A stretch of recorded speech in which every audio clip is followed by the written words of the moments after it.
सत साई संत दयालुदास जी महाराज।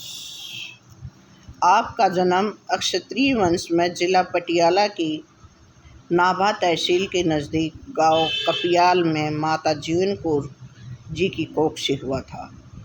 आपने 12 वर्ष की अल्पायु में ही घर बार छोड़कर गरीबदासी परमहंस बाबा ठाकुरदास जी से दीक्षा एवं संन्यास ग्रहण किया।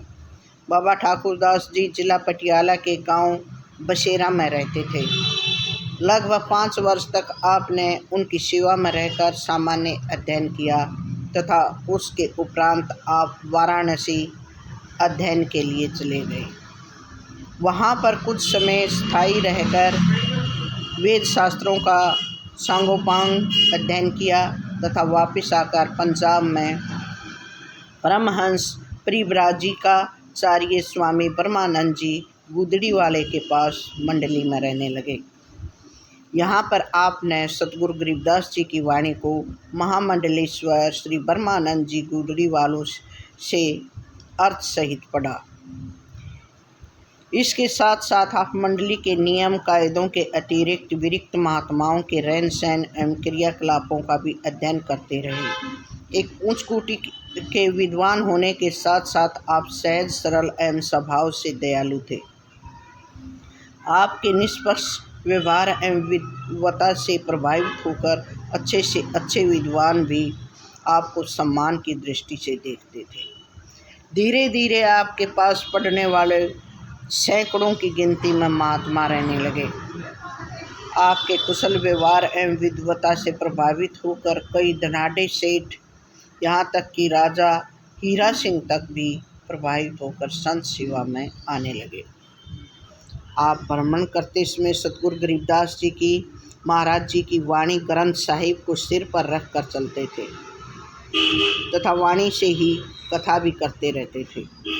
सतगुरु जी की जन्म स्थली श्री चुडानी धाम में आप प्राय चतुर्मास के लिए ठहरते थे। सतगुरु जी की समाधि स्थल का आप जी ने जीर्णोद्धार भी करवाया तथा संतों के ठहरने के लिए एक विशाल भवन बनवाया, जिसे आज भी कोठी स्वामी दयालुदास जी के नाम से लोग जानते हैं। काशी में भी आपने विद्यार्थियों की सुविधा के लिए एक भवन बनवाया जो मंगल मठ के नाम से सुप्रसिद्ध है। सैकड़ों विद्यार्थी वहाँ रहकर विद्या अध्ययन कर रहे हैं, जो वर्तमान में पूज्य स्वामी श्याम सुंदर दास शास्त्री जी की अध्यक्षता में सुचारू रूप से चल रहा है। दयालु संस्कृत महाविद्यालय के नाम से उसकी आज भी मान्यता है। आप जी ने बाहर विदेशों में जाकर भी वाणी का प्रचार किया। आप संत मंडली में संत गरीबदास जी की वाणी को अर्थ सहित पढ़ाते रहते थे।